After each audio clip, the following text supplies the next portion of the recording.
Oke teman-teman, jadi untuk kesempatan kali ini saya Aulia Rianto pengen ngasih atau pengen sharing gimana sih cara bikin 3D ilustrasi itu di Figma. Jadi judulnya itu Step Up the Game with Figma. Jadi sebenarnya Figma itu nggak cuman buat UI doang ya, iya, tetap cuman di sini gue kasih sisi yang berbeda. Ternyata Figma tuh bisa bikin 3D ilustrasi kayak gitu. Kita masuk ke poin pertama. Nah, jadi belum yang kenal saya itu Aulia Rianto. Job role-nya itu di Dex itu UI designer, udah setahun di Dex. Nah ini kalau teman-teman lihat di sini, ini ilustrasi pertama saya waktu itu tahun 2018. Ini saya bikin di Sketch gitu. Waktu itu belum kenal Figma ya. Awalnya memang sulit tuh, nggak tahu kan gimana secara bikin ilustrasi di software untuk UI gitu. Ternyata pas dicoba ya kurang lebih sama lah kayak kita bikin di Illustrator. Jadi ini ilustrasi pertama, jadi masih benar-benar simple banget, ini flat illustration.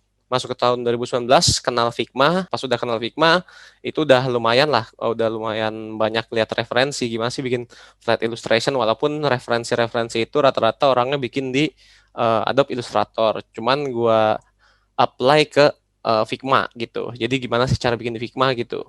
Ini beberapa contoh. Jadi waktu itu tahun 2019 sering banget bikin flat illustration kayak gini ya. Nah, ini masih di tahun yang sama 2019. Jadi waktu itu gue nyoba bisnis kaos gitu ya, bikin brand kaos. Nah, itu gue bikin ilustrasinya di Figma. Ini untuk yang di sebelah kiri. Nah, ini juga gue bikin ilustrasi ini Figma. Terus mockupnya gue bikin di Photoshop. Terus masuk ke tahun 2020, gimana sih cara bikin 3D icon di Figma gitu.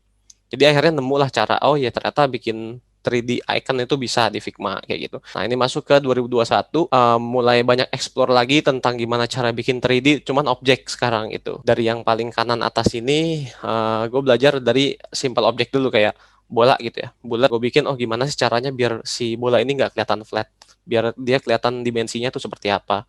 Jadi gue banyak explore segala macem, akhirnya udah nemu caranya, gue bikin lagi bentuk-bentuk yang lainnya lah, yang masih simpel juga ya. Kayak misalkan ini kan kayak pot, terus ini juga kayak pot lagi kayak gitu. Nah ini pot dengan tanamannya kayak gitu. Jadi saat itu gue mikir bikin 3D di Figma, oke udah nemu nih caranya. Cuman pas gue lihat ilustrasi-ilustrasi di tools lain kayak di Procreate atau di Adobe Illustrator, mereka tuh bisa bikin efek tekstur apa segala macam. Oh iya, ternyata si Figma ini kan ada fitur untuk image itu untuk ngeblend ya, kayak overlay atau screen atau apa segala macam itu. Jadi gue terapin lah fitur tersebut di Figma gitu. Jadi gue download gambar tekstur, gue taruh di Figma, terus gue apply, terus ngeblend biar ngeblend sama si ilustrasinya ini kayak gitu. Jadilah kayak gini. Jadi lanjut ke fundamental. Ini sesuai pengalaman gue aja. Jadi yang pertama itu kita harus kenal dulu bright side sama dark side. Jadi yang ngebedain 3D dengan flat design itu kan kalau si 3D ya kita ngelihat bentuknya itu ada dimensinya, beda dengan si flat design gitu. Nah ini kalau kita lihat dari sini, ini adalah bagian-bagiannya nih. Nah misalkan light source-nya dari kiri atas ini ya, berarti bagian yang pertama kali kena cahaya itu otomatis bagian sini, light effect ini, gue namanya light effect. Nah di sini udah pasti bagian yang paling terang di antara bagian bola yang lainnya sininya. Oke, yang kedua itu masuk ke basic color. Basic color ini basic warna dari si bolanya tersebut gitu. Jadi warna netralnya, terus terkena gradasi dari efek cahaya. Ini bagian tengah. Nah, bagian belakang bawah ini adalah dark area. Nah, ini dark area ini bagian yang tidak terkena cahaya sama sekali kayak gitu. Jadi makin di sini makin gelap dia. Nah, yang terakhir itu shadow, yaitu bayangannya. Jadi kan efek dari cahaya itu pasti muncul bayangan. Basic yang harus diketahui dulu sebelum bikin 3D ya. Nah, yang kedua itu choosing color. Kayak contoh di sini gue pilih warna ya biru hijau toska gini sampai pink ya, pink muda. Itu gue dapetin ya karena gue sering lihat referensi. Yang kedua ya ada beberapa generator di web itu yang untuk ngegenerate color gitu ya. Lebih sering lihat-lihat referensi aja untuk color itu. Jadi nah yang ketiga itu understanding the shape. Jadi setiap objek itu punya bentuk yang berbeda ya. Dan otomatis dengan bentuk yang berbeda pasti menciptakan tadi tuh bright side dan dark side area yang berbeda juga gitu.